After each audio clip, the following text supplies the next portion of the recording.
Shelter FootyCast live from BackChat Studios. That's the Southern River Band, boys. I was with Cal on the weekend, actually, Skater. I'll give you an update on that in a little bit. Shelter FootyCast on socials.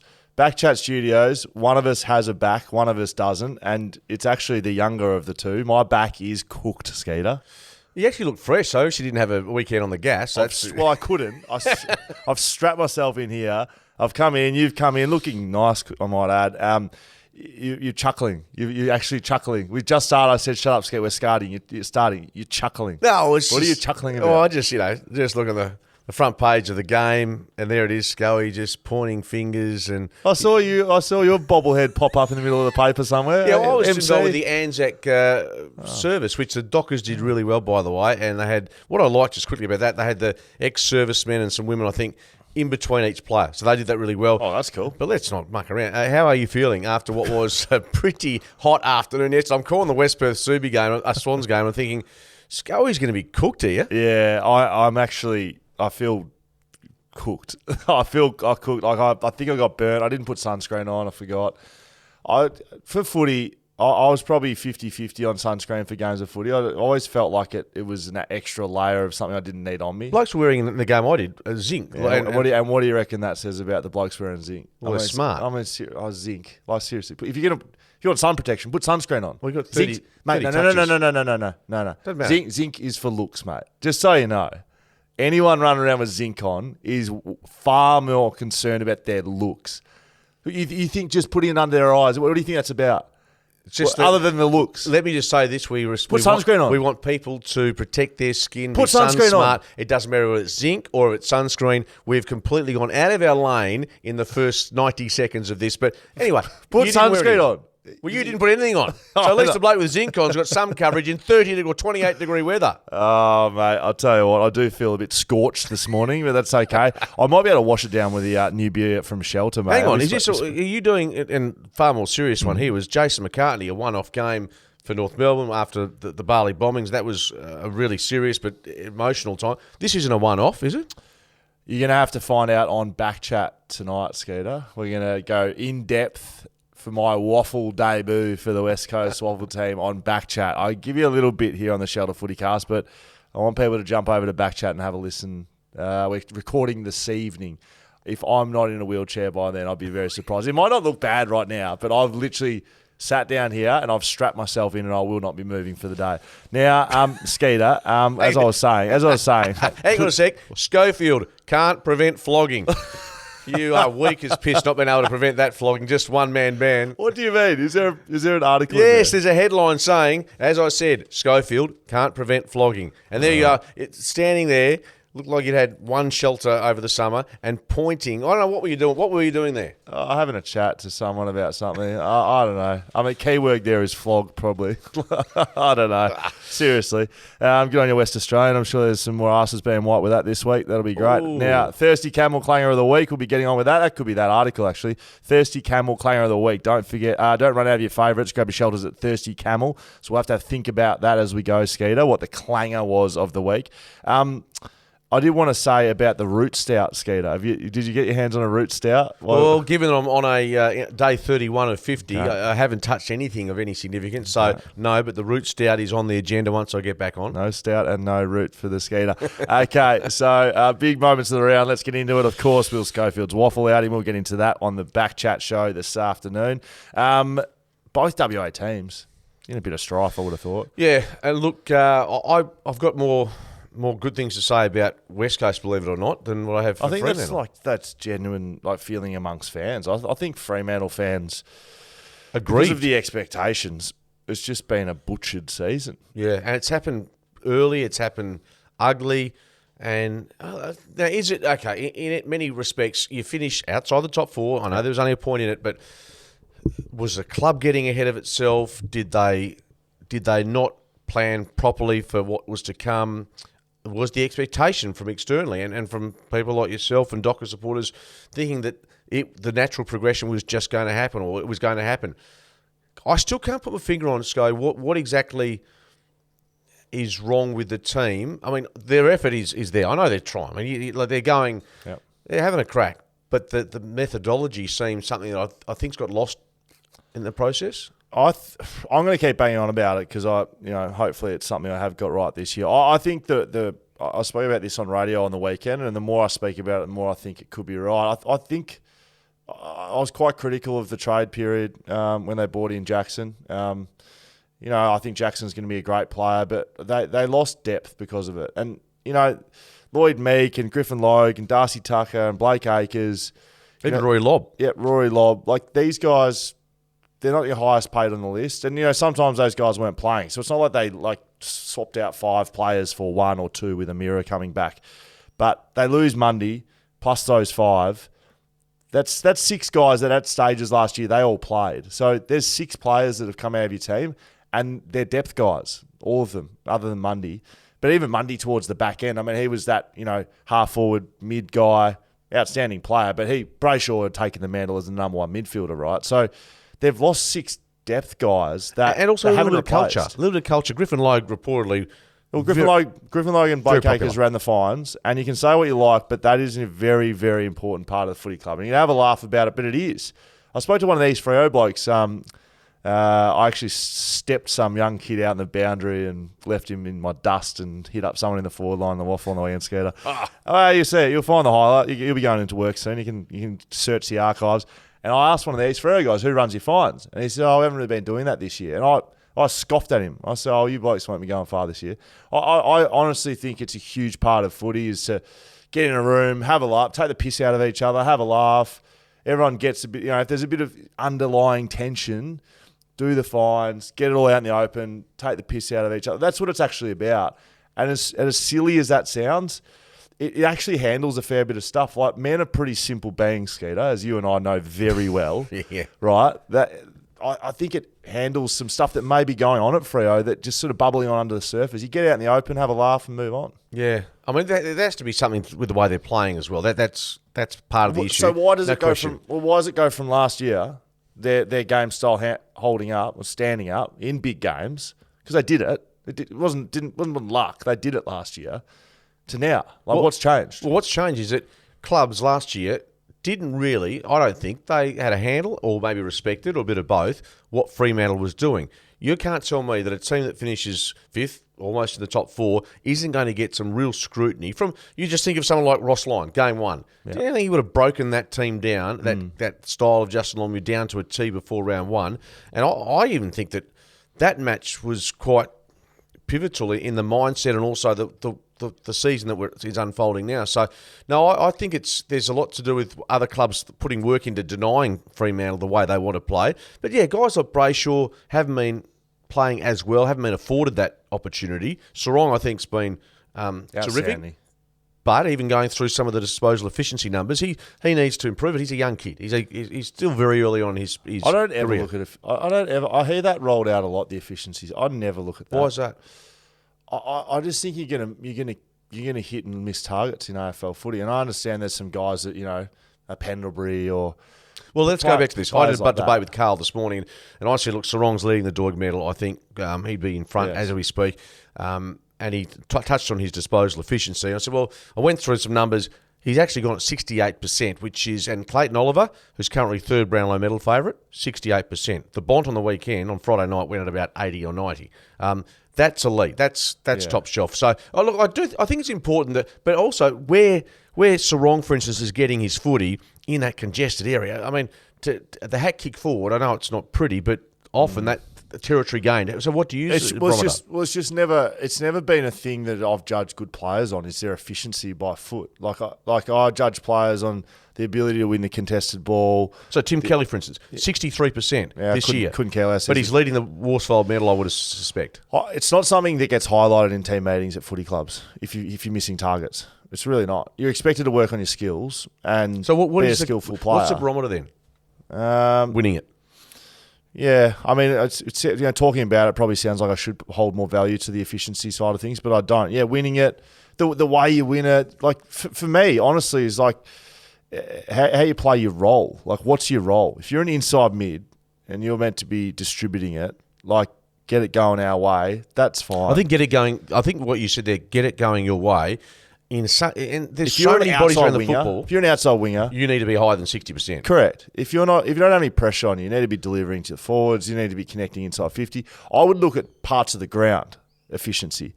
If from the middle clearance contested situation at 68%, who gives a shit? If forward 50 under little to no pressure, you can't connect with forwards, and that's low. That's an issue. But if out in space you can connect, that's fine. Like, you're going to miss targets. I don't think that's a barometer of good players. Just my opinion. No, I agree, and I think that's where we get caught up in numbers sometimes. We'll talk about West Coast and Fremantle as we go through the games. Last one off the top, Skeeter. Twilight Grand Final. So the Melbourne-Richmond game is this evening. 5:25 p.m. Which we'll be watching. Absolutely. Maybe a root stout for me and just a couple of waters for Skeeter. But apparently the word has come out that the AFL is using this as a model for a Twilight Grand Final. And can they put on a extravaganza like Perth were able to do here for the Melbourne Western Bulldogs Grand Final? Like, good luck, I would have thought. But they want to see if it can work. We know it can work. It's gonna. I mean, they play night footy or twilight footy over in Melbourne regularly, so I'm not quite sure. They put on a great show, the MCG. There's no question. 5:25, is that a bit later than what I think they'd have it for grand final? I would have thought more that 4:30, sort of maybe 5 o'clock. What time was the grand final here? When I can't remember. It was around 5 o'clock. Anyway, It was a twilight. You're right, for us, and it was in the night time. I think what breaks down to as well, the TV networks, notably Seven, who've got the grand final, they want to get more eyeballs, and the best way to do that is to play it later in the day and keep your audience going up until 8, 9, 10 o'clock at night. So that's in part the doing. I'm not against a twilight grand final. If someone said to me, we're doing it day grand final for the next 10 years, I'd still be happy. If you asked me to pick one, though, I'd say day. I don't know why. I'm not going to go to war over it. Okay. You want to get off the fence at all or give us one? Oh, okay. A twilight I quite like, but by the same token... No, you don't love the twilight. If you want to go to lunch, imagine what shape some of the nuffies are in when they get to the footy. Imagine the shape you'd be in when you get to the footy. Talking about nuffies. What about... I reckon we really missed Thursday night footy this week. I missed sitting down and watching Thursday night footy. Absolutely. I'm not sure if I've done this on this show, but I've banged on about Thursday night at the start of the week saying, why don't we have it? What's wrong with Thursday night footy? I think the gather round, the short turnaround, but we haven't got it for 6 or 7 weeks. So, and obviously this weekend we had Friday, Saturday, Sunday, Monday, Tuesday. So I get that. But yeah, look, I think it should be like the NRL every Thursday where possible. Maybe this one is an exception because of Anzac Day. Lock it in. It's the day that I think has emerged as outside of the regulation weekend. This is the day, Thursday, that I think deserves to be going forward, locked and loaded. Port Adelaide defeat West Coast by 40 points, Skeeter. Oh, you know what? Let's have a little sting. Will Schofield, Mark Redding, Shoulder FootyCast. Let's get into both West Australian teams. Port Adelaide defeat West Coast by 40 points. Look, this is part of the reason why the West Coast fans are... I don't think it's optimism, but it's... Not complete pessimism. Yes, it's positivity in a way. Port Adelaide look like they're going to blow the game apart, and West Coast are able to keep it within a respectable margin. So they win the second half or third quarter. Yeah, I mean, the key is that they got beaten badly in the second quarter, which has happened 2 weeks in a row. Geelong got hold of them. And you're right, I think they sort of... they won against Geelong in the second half, and they sort of squared the ledger against Port Adelaide. The question, I guess, you ask is, when you're up by 40-plus points, you're going for the jugular. I don't think Geelong did. I don't think Port did, but that'd be detracting. Didn't really. No, that'd be detracting a bit from what West Coast were trying to do. So, look, the two obvious positives. I think Bailey Williams. It just feels like since he was told or knew that Nick Nat was not going to come back in the short term, he looks like he's more comfortable, even though probably he's not a ruckman by nature. This is his go now. So he's been maybe given the license to have 8, 10 games, whatever, in the role. Oh, as many as he likes. Because I played with the other two on the weekend in Cal Jamison and Harry Barnett, and both great blokes. But Jamo's in front of Barnett, but Jamo only played 70 to 80 minutes. So he's probably got another game in the waffle. Bailey Williams has put a stamp on it. Yeah. Absolutely. 37 hit-outs, 21 disposals, 13 clearances. No, well done to him. I've got to be honest, I was starting to waver on him early this year. Well, round one, he was really poor. And so it was Jamison and Williams, and they got touched up by... The Comben, who also... So like a forward, and Goldstein didn't play. No. And so they got towed up, and they were soft around the footy, and they knew it. Jamison got dropped because of it. He was subbed out and then dropped, and then Williams is really taking it by the horns, and I've been really impressed with what he's been able to do. It means that if they did get a full-time ruckman, if he's spending time as a forward and then coming into the ruck, he's a proper ruckman. That's a perfect. It'd be that's a great scenario to have a ruckman come in. And, will they go just quickly to the mid-season draft and try and get a Sam Naismith or someone, dare I say it, like from the waffle? Well, they should. They should be very active in the mid-season draft given their injury list. Yeah, and a nice segue to that is, given what happened in the mid-season draft, that was the other positive for me in terms of performance on the weekend. Jai Cully, 4 goals, really unlikely forward, but he got himself into the right position. Over the last decade, we've been saying JK got the job done. Well, JC was the man on Saturday. JC's been busy over the last couple of weeks. Easter, of course, was a couple of weeks ago. Well, JC might still be required long term for the Eagles, just a bit of intervention to get them away from the wooden spoon, which is still not a fait Well, accompli. it's pending. I mean, because we'll talk about Hawthorn's game, but they're looking, I think more competitive than West Coast are at the moment. But West Coast have probably been playing better sides. Look, another guy that again, it seems weird being so positive about a 40-point loss, but Jake Waterman's year this year has been exceptional. Enjoyed his work around the footy. He has over 20 disposals and gets high and works hard and kicks goals. You tend to forget that when Darling, Kennedy are the Batman and Robin, and then Allen's coming through. Allen's there, obviously, and he's the other massive for the Eagles this year. Again, 12 months out, comes back, just doing, He's kicked multiple goals in every game this season. He's kicked 14 in total, which is a really good return. But yeah, Jake Waterman just feels like, he loved JK being there, but he feels as if he's got a role now that he can get his teeth into it. His tank's been really good, and we know that's always been the case. But no, I'm really wrapped for him because I'm sure he's gone through some periods in the last 2 or 3 years where he's thought, well, am I up to it? Can I find consistency in my footy? Well, I think hopefully this is the year. It's evident he is, right? Yeah, of course he's up to it, yeah. Rosie for Port Adelaide, he is a star. How's the footwork? I've always seen him and Butters as like the same player, and I know they're not, and I know them both well. Even calling, it's like you think they're quite similar, but Rosie is a lot better than Butters, and Butters is a great player too.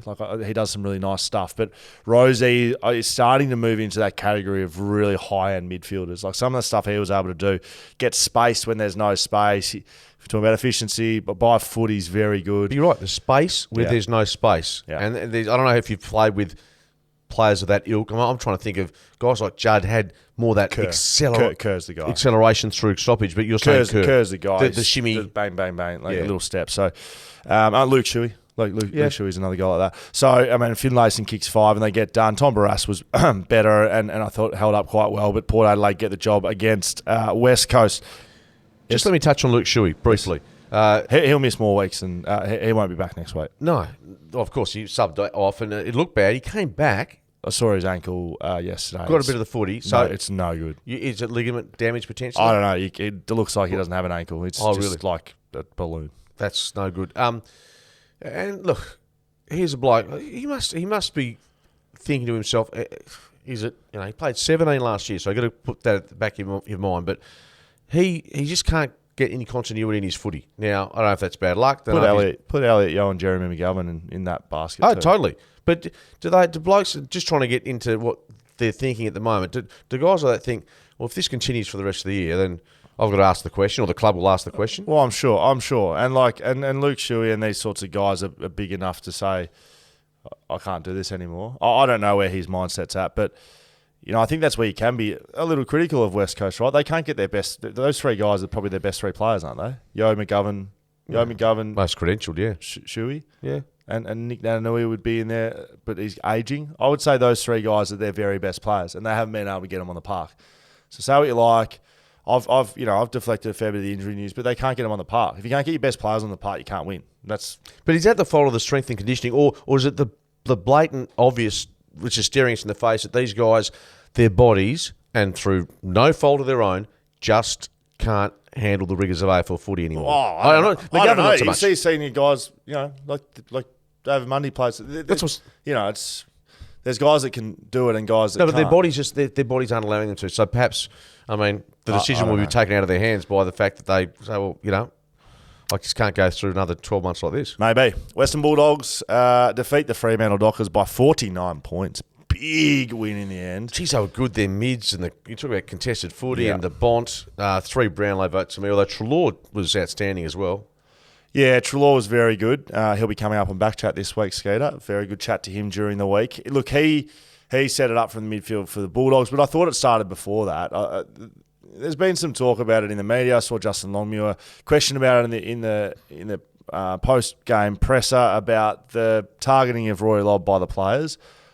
I love it. I love the targeting of players. Like, I think you've got to do it. But if you do it, you have to back it up. Like that, I always used to love doing it because it used to get me in a mindset of, all right, we're going. Like, but okay, so when you go back and say you used to love doing it. Obviously, it's a specified time and player. Yeah. Give us an example of a player that you might have physically thought he'll get ruffled by this and I'll do it. Ben Brown, I used to do it regularly on. As opposed to Buddy. Yeah. Aaron Norton, I did it to him as a young guy. He got reported halfway through the third for whacking me. As opposed to Buddy. I would not touch Buddy. I would not speak to Buddy. I would not look at him. I would polish his boots if he needed it. You just stay out of his way. Because there's guys that you do it. And to be really honest, Rory Lobb be right up there. I've done it to Rory Lobb before. He doesn't handle it very well. And whether or not it was such a build-up and he was prepared or whatever it was, he's a nice guy. The nice guys are the ones you want to go for. The guys that come across as those really nice, really, like Ben Brown, right? Like, we've seen looks like a lovely charity, lovely guy. But on the footy field, like, who gives a shit, right? Yeah, that's fair game. Yeah, correct. So Rory Lobb would be the same thing. But I think because of the build-up, he was ready for it. Fremantle targeted him. Looked like it was led by Alex Pearce. Justin Longmuir says it wasn't an issue. I can tell you right now, it was. It was premeditated. It was premeditated. They talked about it. They did it. They didn't back it up. And they didn't start well again. And they didn't play well. You can't say that it was an isolated incident. I saw Justin Longmuir speak about it like isolated. It wasn't, because they didn't play well. And let me give you another example of the Lob fascination. There was an incident in their forward line, the Bulldogs, and they were getting stuck into Lob. A high kick, I forget the player, it might have been Trelaw. Anyway, it went about 50 metres up in the air. The ball hit the deck. In fact, Trelaw kicked the goal from it. Not one Dockers defender got a fist on it. This is left of screen. Western Bulldogs win the ball, kick a goal. In that circumstance, you could tell the Dockers defenders had been preoccupied with what was happening with Rory. It's a mindset thing. Whatever the mindset was, it was off, it was poor, and there's that was. You're right. That was. You need to use. Well, you go. Sorry. No, that was the crux of the way they went about it. Was if you're going to target someone, you need to target them, and you need to use that to get you in a space to perform. Not target them because you don't like them and you're going to teach them a lesson by bumping them off the ball. Like, that doesn't do anything. Like, bumping off the ball, and what Freo did to Lob would have done nothing to him. Like, that doesn't do anything. What would do something to him is go down, stand in position, don't shake his hand, don't look at him. If he tries to be nice to you, don't say a thing to him. And then as the ball's about being bounced, just smash him in the back of the ribs and just get and be like, you're in for it, and just whisper in his ear, yeah, you're in for a hard day today, Rory. Like, get into his mind. And then the first contest, smash him. That would do something. Or giving away a free kick. Absolutely smash him and be like, even if he gets a free kick, be like, you wear that. You're gonna cop that all day, mate. Not this bullshit before the game. That doesn't do anything. Well, you know what it reminded me of? For the Bulldogs who got stuck into Michael Gardner at the Western Oval all those years ago. Do you remember that? That wasn't the that was Freo. Yeah, no, but it was definitely Gardner. The Dogs came at him pre-game, but yeah, it backfired. And seriously, I can understand the frustration from Freo supporters. They are filthy at the way their team is performing, and I'm sure the club is as well. They put the template out a couple of years ago about top four finishes, winning a flag, and I like that. Don't get me wrong, I really like that, and I think Simon Gallick deserves credit because I hate clubs. We'll just take it. We're not going to put ourselves out there. They've done that. They can't win the flag this year. No, they definitely can't. But the question is for me, with Luke Jackson in the fold, and he'll be a good player as you said, is it going to the draft table next year is going to be at the end of this season? It's going to be difficult. Where they are right now on the ladder, I think they've given Melbourne pick 3 or something for Jackson, or pick 4 for Jackson. They're actually behind where they were last year, which is disappointing. Will Schofield, Mark Reddings, Shelter FootyCast.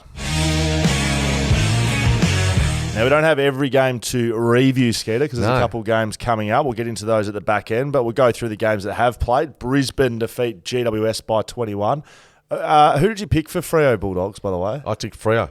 I tipped Fremantle. Yeah, Why you did did. we do that? Because playing at home, they'd beaten the Gold Coast. Bulldogs had fallen away against Port. I'm done with them. I'm done. I said I was done 2 weeks ago. They win and I got back on. Done. Yeah. I'm done. They're not getting picked again this year. Until Until they win. Until they win well. Until I see some signs of improvement. And we picked Port Adelaide as well. Brisbane GWS. Who we picked there? Both picks Brisbane. I think Brisbane. You know what? I'll just give you a quick story. I had the Giants so at plus 20 and a half.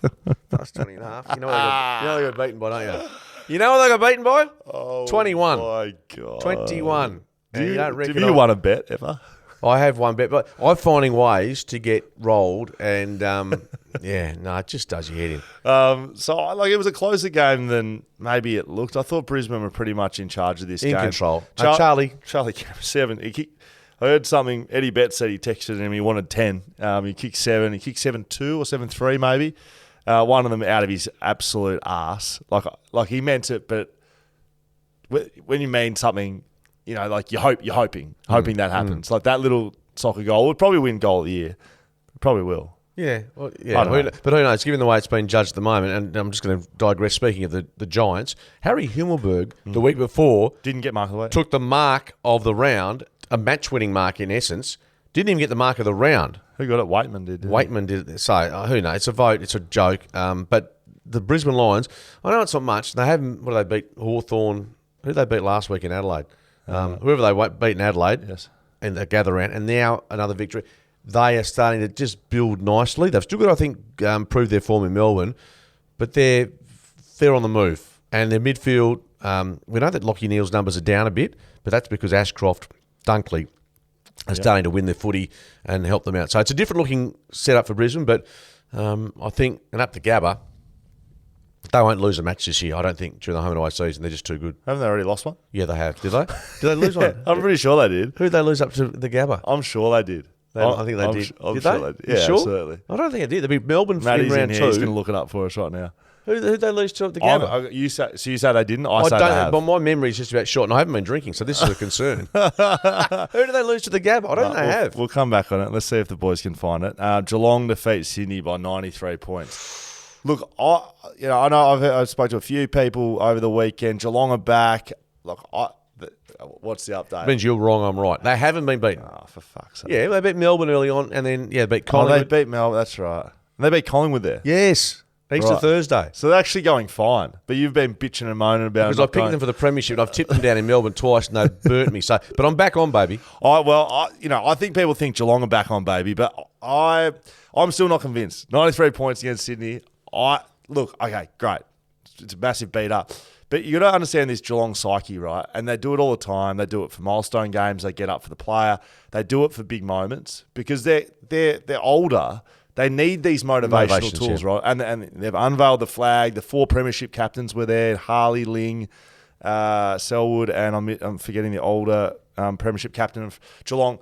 Like, they knew it was a big moment. They're meant to be unveiling the stadium, which is still not built because they got their steel from Qatar, Skeeter. I don't know if you... Is that right? Yeah, they didn't get Qatar. delivered. They didn't Not from Saudi Arabia, but Qatar. The World Cup was played in Qatar. Yeah, thank you, Skeeter. So they're delayed in that. Sydney literally didn't have 7 of their top 7 key defenders playing. They had Callum Mills, their captain, but he is an inside midfielder playing on Tom Hawkins in the goal square with Blakely. They played 2 blokes on Tom Hawkins. So it's irrelevant, completely irrelevant. They didn't have Rampy, they didn't have McCartans. I don't think you could look at it either way. Having said that, if you're Geelong, given their start, You're going to take it. You're going to take it, and you're going to be able to build from that. Mitch Duncan cleared. That was an interesting one. Chris Scott wanted to address that at the end of his presser. I don't know why I haven't spoken about it. How has Brayshaw and Duncan got off? I'm serious. Oh, Brayshaw, I think, going back to Friday night with Someone was Liberatore, pushed into him. apparently the contact, was it Walters? Someone pushed the there was Victoria into him. That was the consideration put in by I think it's the MRO. right call. I think Yeah, I I would agree. like to see him play But is it next consistent? week. No, not at all. Isn't the head meant to be? Aren't we meant to be protecting the head? Like, because these tackles that happen, things can happen in these tackles that aren't to your control. You know, a player gets an arm stuck or a player doesn't quite get his hand out and he hits his head. That's the same as someone getting pushed. But they're pinging guys for slinging the tackle, and then if someone gets hit in a contest, they're not protecting their head. It doesn't make any sense. Yeah. Well, Jonas gets a week for electing to bump, the head clash with... Duncan elected to bump. Yeah. So just because Fox is tripping over... Look, all these ones I think shouldn't be... I don't think Jonas should have been suspended either. Like, I think that's... because he's hit him shoulder to shoulder and they've clashed heads. Like, I understand the ruling. I don't understand the ruling. But, like, I think overall, I don't think that should be a suspension. But they're trying to protect the head. So, yes, that should be a week. Duncan should be a week. Brayshaw should be a week. Any of the dangerous tackles should be a week. That would be pretty clear, wouldn't it? Problem is... Hit the head, get a week. Talked about the bump. Tough to do that given the circumstances of the head. And now, with the tackle, you almost try not to bring the player to ground. Or if you do, you're going to put yourself in danger if you don't do it absolutely correctly. The big question out of this game is Jeremy Cameron going to kick 100 goals? He's on track for it. If you said that to me last year with the way footy was being played, you'd have no chance. But here's a more reasonable question, I think, Schoey. No, 100 goals is in the mix. Outrageous. But yeah. Could he win the Brownlow?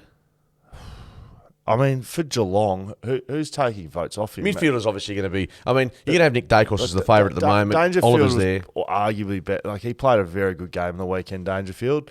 So he's the sort of guy that's in front of it. But the way Jeremy Cameron's kicking his goals, they're eye-catching. He's not just getting a mark in the goal scorer out the back. He's slotting them from 50, from the boundary, from snaps, on the run. Like, they're good goals. Yeah. Do you know what I mean? You know the difference? You know, the guy just copping it out the back, little handball over the top. It doesn't mean anything. But these 5 goals are great. He's taking bulk marks. He's getting up the ground. He's getting in front of umpires' eyes. Look, he'd certainly be up there right now. He probably won't win it, though, let's be honest. Just forwards struggle to get the 3 votes, don't they? They do. They don't struggle as much as Backman do, but Jeremy Cameron will be going just nicely, I think. He kicks 5, Hawkins kicks 5. It's a big game for Geelong. Adelaide defeat Hawthorn. 3 points in the end. Yeah, I was actually calling waffle. I didn't see it, but I do know that Isaac Rankin kicked an absolute ripper late in the game, and Darcy Fogarty kicked the game. Nailed it. They were down by 2 goals, basically. They were in a world of pain. And it's a big win. I know they probably didn't play at their best. They've been up for a while. They had the showdown. They had Carlton. So they've that win over Carlton, they would build themselves up for that on Thursday night footy. So to go to Launceston, and whatever you think about Hawthorn, they are tougher to beat there. They play better footy there. So that's a big win for the Crows, who I think now should be looking at playing finals. I think they are well placed to get back to September, which would be a huge tick for Matty Nicks. The top 4 for mine at the moment on the ladder. How could you? It's outrageous. St Kilda, Essendon, Collingwood, Adelaide. Adelaide's sitting there. I know that. Can it change? No. They're going to be top 4 at the end of this round. Adelaide are in the top 4. Hats off to everyone at Adelaide, everyone at St Kilda, everyone at Essendon. Made most people look like absolute idiots. I've just had I did check the ladder on my phone. Just had a bit of an update, Big Jaden. Apparently your lights are on, mate. Genuine request. You know that? Have they been turned off? Okay. Dan might be able to do that for you. Flat battery. Yeah, correct. I've had a text from my neighbour. Number plate, and I won't read it out. You have your lights on. It's like the announcement that goes out the MCG. Look, I've just been really impressed by Adelaide. But Hawthorn, I was so close to picking Hawthorn in Tassie. Like you know how you ask, like, what do they do in Tasmania? I don't know. I still don't know. But they play it well. They do great things, and it was Adelaide's first win in Launceston since 2005. Remember I spoke... Yeah, and how many times have they played there? I think this is their second game since 2005. Look, 4 in a row from the Crows. You can't speak much more highly than that. You can only beat who's in front of you, and they're going absolutely beautifully. Hawthorn, though, as I said off the top, they're looking more competitive against decent sides than a West Coast is and a North Melbourne. I think we're starting to see North Melbourne's true colours. Like, they're not going to be a good side this year. No. So, look... The tanking chat at the start of the year, I think we can put that in the bin now for Hawthorn. They're trying to win games of footy. Sam Mitchell, boundary side, when the final siren sounded, that's not a guy that was happy to concede. St Kilda defeat Carlton by 22 points. By the way, we both picked Hawthorn. Both picked Adelaide, yes, we? did. I think I'm on, if 2 games to go, I think I'm on at least 6. I think I got one wrong. I got Freo wrong. Well, that's the only one I've got wrong. So we're on the same. Get too ahead of yourself. Okay, thank you, Skater. Thank you for the update. St Kilda beat Carlton. This is a big game. Heard Ross Lyon speak before this game about how he'd spoken to the players, and he said he built it up. It was a big game for them to play Carlton, who, look, I don't think before the season people thought it, but if you look at their lists and their position of their teams, like they're probably in pretty similar areas. They're not rebuilding. They've got a side there. They've got players that can play a role. They've got some high talent on their list. St Kilda probably, from a list perspective, lower than Carlton is right now, but I think they're in similar stages. They haven't had great success of late, and they're trying to get into that upper realm. And St Kilda saw Carlton as a good side, and they played well. And you called this game, didn't you? No, I didn't call this game, but I have looked at some of the numbers here, and what Carlton did, they had 80-plus more possessions than St Kilda. They had, I think, the top 4 disposal getters on the ground. Chera had 39. Cripps, Walsh. Yep. So they had the footy, but Akers had a lot. Akers had a lot of it. Bottom line is, St Kilda's efficiency just absolutely, and they have a way of being able to shut down teams. And Ross he's a genius. He's coach of the year thus far by that far. Although Brad Scott's doing a terrific job, given where they've come from. But Ross Lyon, with what he's doing, it's just extraordinary. And as we keep saying, the players have bought in. Mason Wood spoke about it after the game yesterday, and that's a huge compliment to what Ross has done since he's been there. I think it's on the back of this back line. I think Callum Wilkie and Battle, like they held down Mackay and Curnow to 4 goals between them. Mackay, I don't know why he's I don't know why he's not copying more criticism about the way he goes about his goal kicking. His goal kicking. He's a Coleman medalist, and he's snapping the ball from 40 out and slight angles. Like, was he the one that nearly hit the roof? Yeah, I don't know what they clearly practice it, right? So the argument always goes, and I've heard Jason Dunstall speaking about albeit I kicked a goal on the weekend. It was a very nice set shot, but 35 out. Straight up and down, could have been 70. But don't take it from me how to kick goals. Jason Dunstall, one of the greatest of all time. So just keep everything straight, walk in a straight line. I've heard Tony Lockett speaking about it as well. Tony Lockett, guys like Gary Buckenara, Lockett. That Dunstall. is one thing about the game that hasn't changed. The game has changed significantly, right? In so many positive ways. Yeah, running and hard hits and the way the game's played and stoppage, all this stuff. Goal kicking is just goal kicking. It's a closed skill. It really is. Like it's, yes, there's some fatigue. Yes, there's some scoreboard and audience, crowd pressure, maybe some weather pressure, but effectively it's a closed skill. Take the mark, free kick, go back, 30 seconds, take a set shot. He should be getting more criticism than he is. You can't be doing that as a Coleman medalist and a leader of that team and butchering the ball in front of goal. No, totally. And I think I said earlier this year that those two big boys, Curnow and Mackay, might get Carlton into the finals, but they almost so much cost them a final. You wouldn't have... I'd have Curnow in front of Mackay for kicking for your life. I'd have neither of them. Yeah. In all honesty, I mean, you're right. Mackay, whether he's got to go through a new approach to his goal kicking, or he can, because if he's got the 40 out in front, could be a goal, angle, not could be in it. It's just the unpredictability must just do the head in of Michael Voss. That would do. I'll tell you who to do the head in. Backman at Carlton. That would be, because you work so hard, you finally get a set shot on goal. It's time to relax and set up. But some guy, Josh Kennedy's getting a kick set shot, and you're like, well, we'll set up, but this is token. Like, he's kicking this 9 times out of 10. You'd just be on it as backman. You'd just be going, well, hopefully he kicks this. If not, we better get a good spot. It's a lottery. It's a lottery. So that's a bit like Carlton at the moment, who, let's be honest, soft run in fixture wise this year to start off with. When they've been challenged against better sides, as it turns out, being St Kilda, being Adelaide, they haven't come up to the task. I agree. Gold Coast defeat North Melbourne by 43 in an absolute battle of kings of the game. Gold Coast and North Melbourne. What a ball terror of a game this was. Yeah, but it's an important one for Shuey Dew, wasn't it? Because if they dropped that, then he was just about done. He almost gets sacked in the middle of the season. He's just about done. But also in saying that, this proves absolutely nothing, right? No. Look, that doesn't... No. I mean, Todd Goldstein's 300th. Yeah.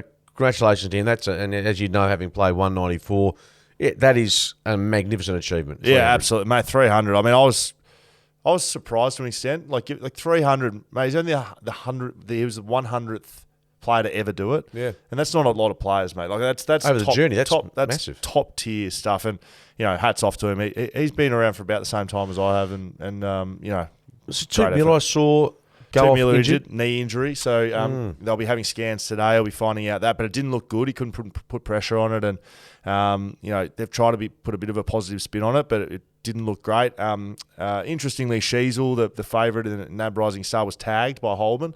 He's come off the back of 5 30-touch games in a row, and he had 11 disposals. So, I think those sorts of players, I don't think he plays that much differently to a Dacos. I mean, Dacos is a tier above. More dynamic, isn't But he? you can tag players. You can tag players out of games. I know you've right? said this a few times. You can Holman's the sort of guy to do it. You need a player like Holman. Doesn't care about how many touches he gets. Sacrifice your game. Why didn't Ross Lyon do it then? Because It's interesting. Don't know. 42 touches. So maybe they think. I'm not sure what they're thinking about. He's effective though. He sets goals up. Yeah.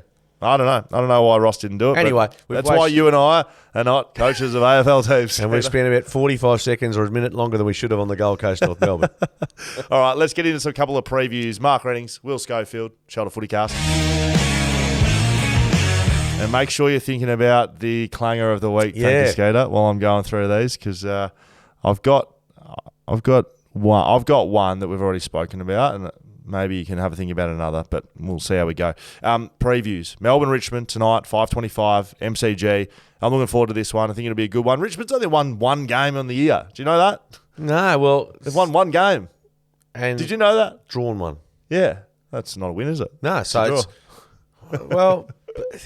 People said, and Carroll and Wilson, and a lot of people said, they're going to reload. And you're claiming this one, aren't you? I'm actually claiming that Richmond... No, you're claiming that Mark Redding said this was going to happen. They're going to fall off the cliff. Yeah. Well, I think teams have shown that they, get to that. And because of the success they've had, they've tasted it. They're older. No, I reckon it could be... and the injuries haven't helped Damien Hardwick either. No, they haven't. So both lost last week.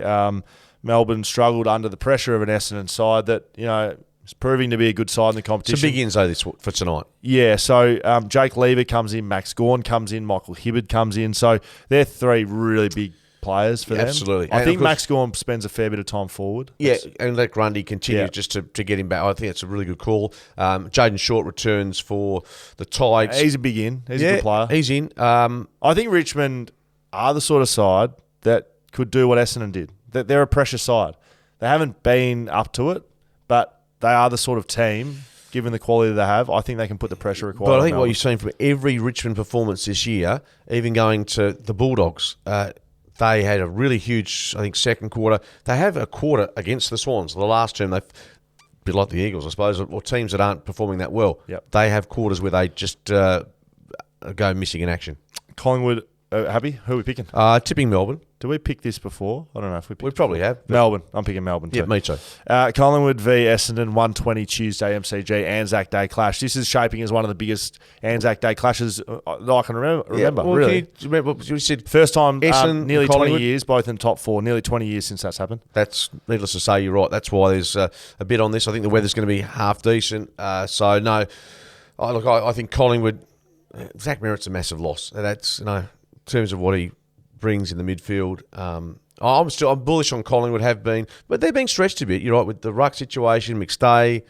Yeah, they're probably as vulnerable as what they have been through the course of the year. Do you buy that or not?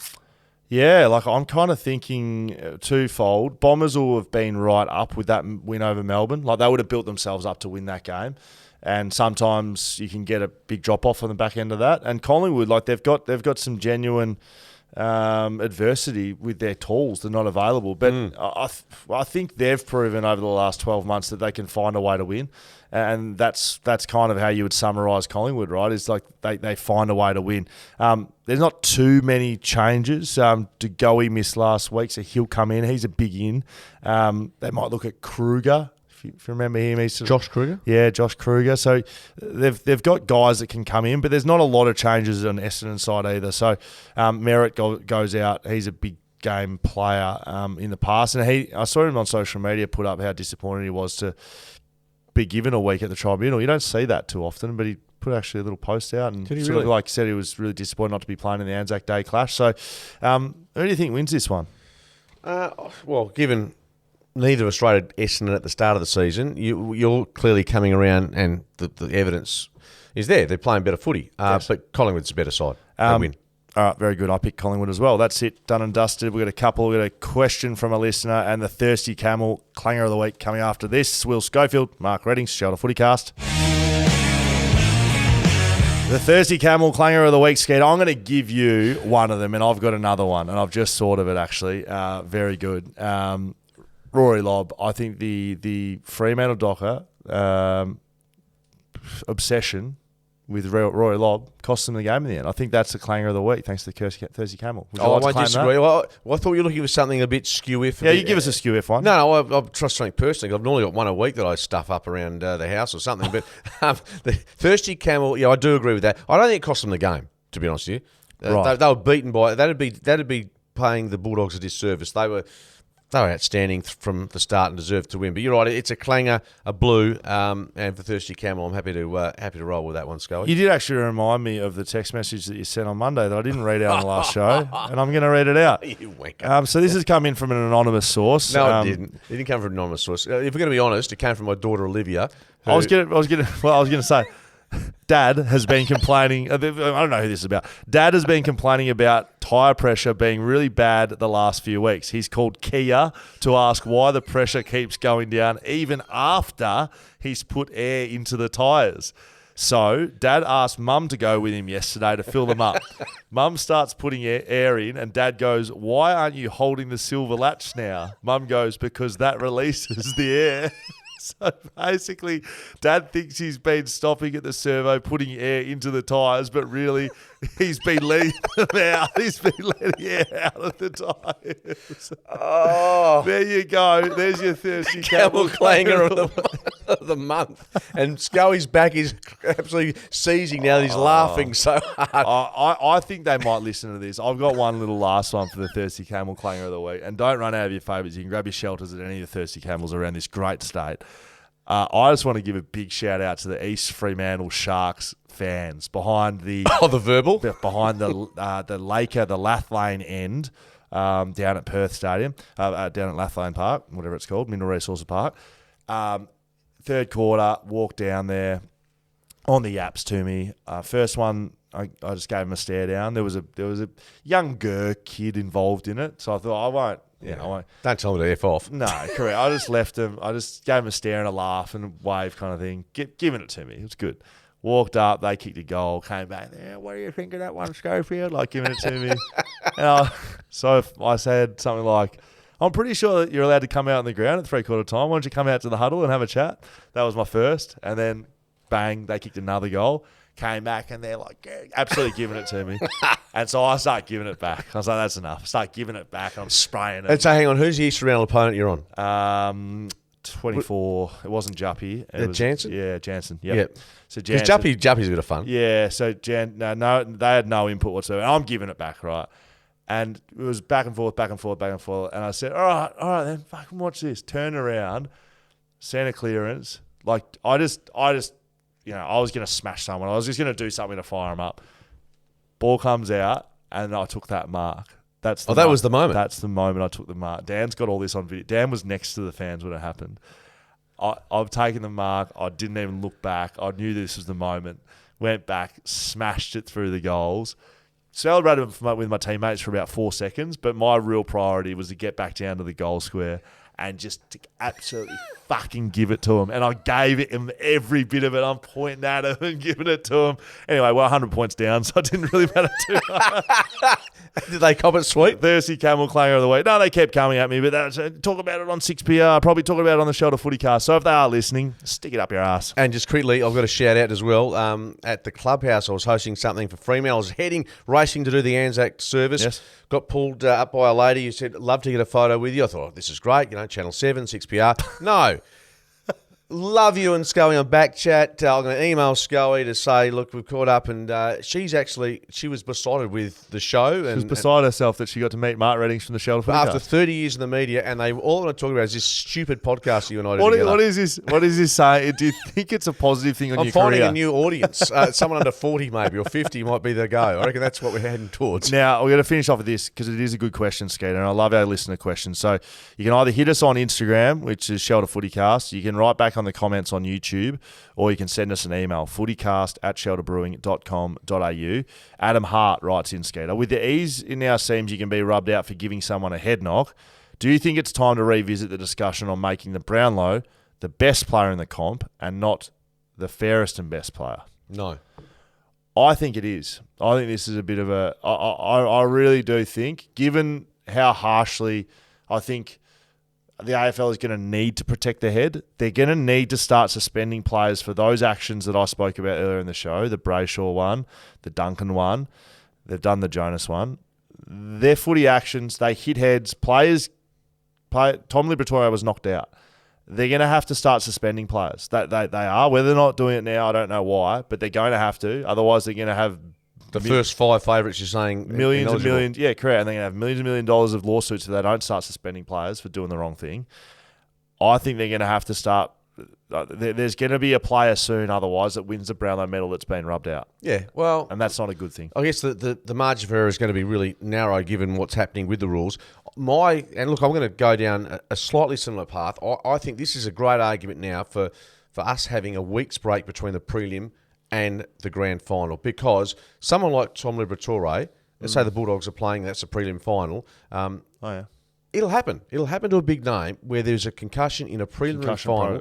You cannot play in the grand final. For me, that's the key element. And I know the health and safety, but imagine you being concussed even on a lower level and you're ruled out of a grand final. Mate, you can't tell me that if it's just left to the clubs that Bontempelli, like Oliver, the best player, if they're touch and go, you can't. I'll tell you right now what they're doing. They're playing them. But if you've been subbed out of the game... Yeah, but there's guys that have been subbed out that are playing. Like, they have to enter the actual concussion protocol. Like... So do you know what I mean? Like but by the same time, if someone's been... This is why the independent... This is another reason why the independent concussion expert needs to come in. I agree. Seriously. Yep. Shelter XBA X Factor. I'm taking over this one, Skeeter. Caleb Sarong, 37 touches, 8 clearances. You want to give it to Jai Cully? Well, I was thinking, because we haven't been able to give it to too many Eagles over the journey. Look, I've got into bat today on radio for Caleb Sarong, and Carl's and I have had a bit of a strong disagreement over this. No, I think Caleb Sarong's having a really good year, and Carl was banging on about his disposal efficiency. No, you know what? Stuff him. Freo played like shit. I picked him. Bad luck, Caleb. We love you. We actually do love you here on the FootyCast. Jai Cully, you're having the slab. And he looks like a bloke that had drained the field as well. And he used to work at Chicken Ranch or something? Charcoal, he did. And he's got that. How many headbands are out there in the AFL? I mean, he's got a headband. Jaden Hunt's got a headband. I had a headband in my kit bag. Didn't wear it? No, Brucey Dool didn't get to look at it. No, absolutely not, Skeeter. That's done and dusted. I'm going to go lie down for a bit. I can barely speak. My spine's seizing up, Skeeter. It's been fun. Yep, and I've been carrying you, so that's why my back's been sore as well.